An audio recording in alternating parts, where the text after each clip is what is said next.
एक माँ आज भी दरवाजे की तरफ देख रही होगी। शायद उसे अब भी उम्मीद होगी कि उसका बेटा अचानक सामने आकर कहेगा, माँ मैं आ गया। लेकिन इस बार दरवाज़ा नहीं खुला तो सिर्फ एक होटल का कमरा, और उस कमरे से निकली एक ऐसी खबर जिसने बिहार से लेकर नेपाल तक हर किसी को स्तब्ध कर दिया। एक भाई जेल की सलाखों के पीछे और दूसरा भाई दुनिया छोड़ चुका है। दोस्तों नमस्कार, मैं हूं पवन चंचल और आप देखना शुरू कर चुके हैं जनजोश न्यूज़। अगर आप इसे फेसबुक पे देख रहे हैं तो फॉलो कीजिए और यूट्यूब पे देख रहे हैं तो सब्सक्राइब कीजिए। दोस्तों यह कहानी है प्रिंस यादव की, एक ऐसा नाम जो कुछ दिनों पहले तक घटना के चर्चित कोचिंग विवाद में चर्चा का विषय था, लेकिन आज उसी नाम के साथ जुड़ा है एक दर्द, एक रहस्य, अनगिनत सवाल।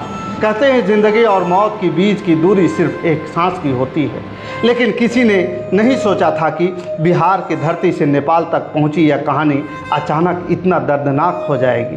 पटना, जहां लाखों छात्र अपने सवालों की लड़ाई लड़ते हैं, वहीं कुछ दिनों पहले दो बड़े कोचिंग संस्थानों के बीच शुरू हुआ विवाद पूरे बिहार की सुर्खियां बन गया। 2 जून 2026 मुसल्लापुर हाट का इलाका, हंगामा, तोड़फोड़, फायरिंग के आरोप, पुलिस कार्रवाई, गिरफ्तारियां और फिर शुरू हुई आरोप प्रत्यारोप की लंबी लड़ाई। जांच आगे बढ़ी, एफआईआर दर्ज हुई, कई नाम सामने आए।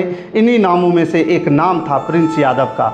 बताया गया कि गिरफ्तारी की आशंका के बीच वह अपने कुछ साथियों के साथ नेपाल चले गए। शायद उन्हें लगा होगा कि कुछ दिन दूर रहकर हालात सामान्य हो जाएंगे, शायद उन्हें लगा होगा कि जल्द ही सब कुछ ठीक हो जाएगा, लेकिन किसे पता था किस्मत ने उनके लिए कुछ और ही लिख रखा है। 13 और 14 जून की वह रात, नेपाल का विराट नगर, एक होटल का कमरा, और फिर अचानक खबर आती है कि प्रिंस यादव अब इस दुनिया में नहीं रहे। यह खबर सुनते ही परिवार पर मानो दुखों का पहाड़ टूट पड़ा। जिस बेटी की आवाज़ कल तक घर में गूंजती थी, आज उसी के मौत की खबर मोबाइल स्क्रीन पर दिखाई दे रही थी। जिस भाई के साथ बचपन बीता, आज उसी भाई के बारे में खबरें टीवी चैनल पर चल रही थी। जिस परिवार ने उसे हंसते हुए विदा किया था, उसे यह नहीं पता था कि अगली मुलाकात इतनी दर्दनाक होगी। नेपाल पुलिस जांच कर रही है, पोस्टमार्टम रिपोर्ट का इंतजार है। सवाल बहुत हैं, लेकिन जवाब अभी अधूरे हैं। मौत कैसे हुई, उस रात कमरे में क्या हुआ, आखिरी बार प्रिंस यादव से किसने बात की, उसके साथ मौजूद लोगों ने क्या देखा, सबसे बड़ा सवाल, क्या इस रहस्य से कभी पूरी तरह से पर्दा उठ पाएगा?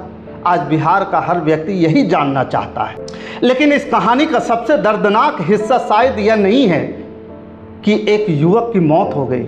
सबसे दर्दनाक हिस्सा यह है कि एक परिवार ने अपना बेटा खो दिया, एक माँ ने अपनी आंखों का तारा खो दिया, एक भाई ने अपना सहारा खो दिया, और कई सवाल ऐसे छोड़ गया जिनका जवाब अभी तक किसी के पास नहीं है। सच क्या है यह जांच बताएगी, लेकिन इतना ज़रूर है कि नेपाल के उस होटल के कमरे में सिर्फ एक युवक की सांसें नहीं थमी, बल्कि एक परिवार के अनगिनत सपने टूट गए। और आज पूरा बिहार यही पूछ रहा है, आखिर प्रिंस यादव की मौत का सच क्या है? क्या यह रहस्य कभी पूरा तरह से सामने आ पाएगा, या फिर यह कहानी हमेशा सवालों के अंधेरे में ही भटकती रहेगी? इस खबर ने बिहार से लेकर के नेपाल तक हर किसी को झकझोर करके रख दिया है, जिसने बिहार की राजनीति, कोचिंग जगत और लाखों लोगों को झकझोर कर रख दिया है। और कई लोग इस पे जो है सवाल खड़े कर रहे हैं, और वहाँ पर भारी संख्या में पुलिस बल को भी तैनाती कर दी गई है। बाकी इस खबर के प्रति आपका क्या विचार है, आप हमें कमेंट करके ज़रूर बताइएगा। हमारे साथ बने रहने के लिए धन्यवाद। जय हिंद, जय भारत।